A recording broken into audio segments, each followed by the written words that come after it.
BJP promised अच्छे दिन. BJP promised अच्छे दिन before coming to power.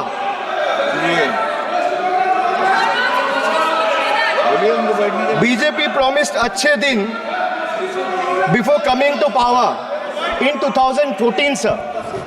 Sir, what has they done? What has they done?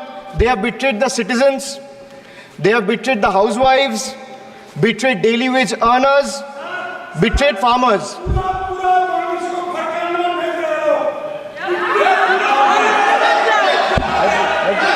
सुनने का हिम्मत रखिए, सुनने का हिम्मत रखिए. Sir, price rise. Sir, a home cooked veg thali costs 8% more year on year in April 2024. Onions are up by 43%, 41%, and potatoes 39%. Nirmala Sitharaman बोलবে কিন্তু निर्मला सीतारामन বলতে দেব না, একদম বলতে দেব না निर्मला सीतारामनকে, একদम बैठाइए उनको, बैठाइए निर्मला सीतारामन एक एक को बोलने की इजाजत है. Sir, I have a lot of patience. Please, Dada, बैठे. So these things will not distract me. You can just ask them to have patience and listen to what I say, and then the minister can reply. He is not going to become the minister. This is not going to score in brownie points. इधर बोलिए. Please. Sir, BJP promised अच्छे दिन before coming to power in 2014. Dada, please. But what has they done? Betrayed citizen, betrayed housewives, betrayed daily wage earners, betrayed farmers. Sir, price rise. A home cooked veg thali costs 8% more year on year in April 2024. Onions are up by 43%. Tomatoes 41%. Potatoes 39%. LPG gas cylinders prices crossed 1100 in 2023. Household savings plummeted to a 50-year low in 2023, with household debt reaching a record high of 39.1% of GDP in 2024. Sir, in case of earnings, 63 crore people earn less than 308 rupees a day, and 18 crore people earn less than 180 rupees a day. If the NDA government in the last 10 years had spent even a quarter of time it dedicated to political witch hunting and spreading communal hatred on addressing the real issue for the interest of the people, India would not be ranking 111th out of 125 countries in the global hunger index. These people sitting here in the treasury bench needs to know. कल मैं सदन में मौजूद था और मैं नेता प्रतिपक्ष को सुन रहा था.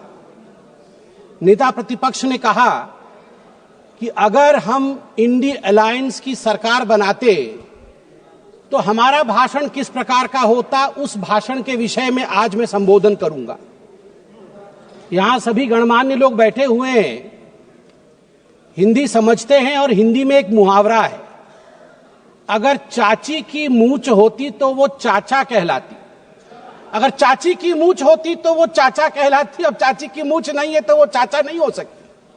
तो ये इंडी अलायंस की सरकार बनेगी और फिर वो भाषण लिखेंगे और वो भाषण हमें सुनाएंगे, यह मौका कभी आने वाला नहीं है. और वैसे सभापति महोदय, ये कोई बोल रहा है चाची 420, वैसे ये शब्द प्रयोग करना शायद प्रतिबंधित होगा, मगर सबसे महत्वपूर्ण विषय है कि ये इंडी अलायंस क्या है. अभी दिल्ली के चुनाव चल रहे हैं, कल दिल्ली का चुनाव है. अब इंडिया अलायंस को लेकर किस प्रकार की भ्रामक स्थिति बनी हुई है आप देखिए. नाम लेना मना है, इसलिए बिना नाम लिए ही मैं बता देता हूं. टी शर्ट और मफलर के बीच लड़ाई चल रही है. टी शर्ट भी इंडिया अलायंस में है और मफलर भी इंडिया अलायंस में है. और टी शर्ट ने भाषण दिया है। पटपड़गंज में मैं भाषण को पढ़ के सुना रहा हूं। टी शर्ट ने कहा है, टी शर्ट हाँ उसी पे है जी, दिल्ली भी भारत में आता है।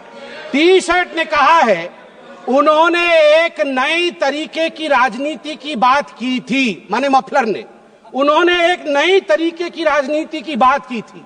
खंबे पर चढ़ गए थे स्वेटर पहनकर, छोटी सी गाड़ी में आया था। कौन सी गाड़ी थी? एल्टो थी। तो किसी ने पीछे से कहा नहीं वैगनार। अच्छा वैगनार से आए थे और सीधे शीश महल में जाके पार्किंग हुई है उनकी, सीधे शीश महल में। सबसे बड़ा घोटाला शराब घोटाला किया है, ऐसा नेता प्रतिपक्ष ने आम आदमी पार्टी के लिए भरे सभा में कहा है। और मफलर भी पीछे नहीं हटे, मफलर ने भी अटैक किया है।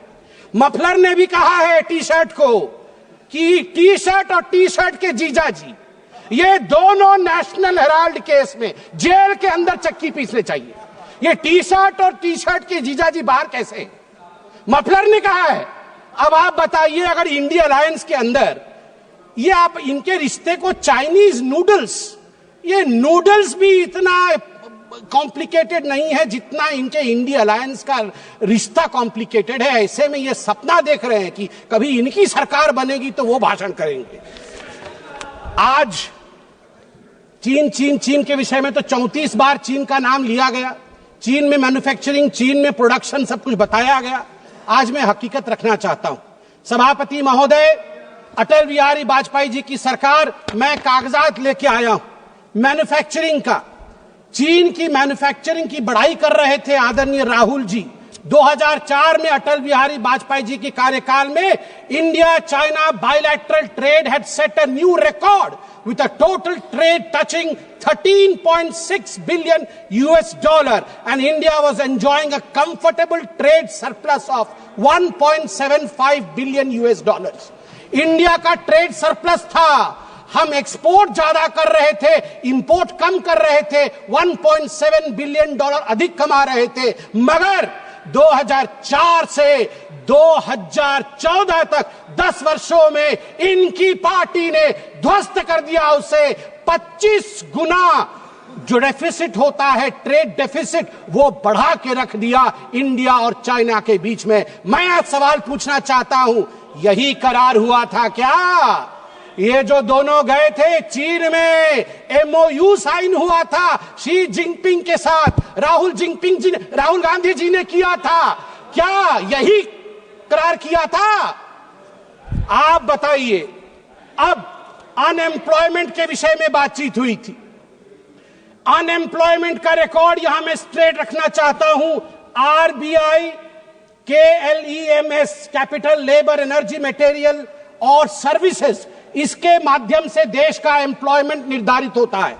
मैं आपको यहां आंकड़े दे दूं, जहां 2004 से 14 के बीच जब यूपीए की सरकार थी तो मात्र 2.9 करोड़ नौकरी दी गई थी। वही मोदी जी के 10 वर्ष के कालखंड में 2014 से 2024 के बीच 17 करोड़ की नौकरी दी गई है। 2.9 करोड़ वर्सेस 17 करोड़। यूपीए की कार्यकाल में एम्प्लॉयमेंट का ग्रोथ रेट मात्र 6% था और वही मोदी जी के कार्यकाल में 10 वर्षों से एम्प्लॉयमेंट का रेट 6% से बढ़ के 36%, 36% हुआ है।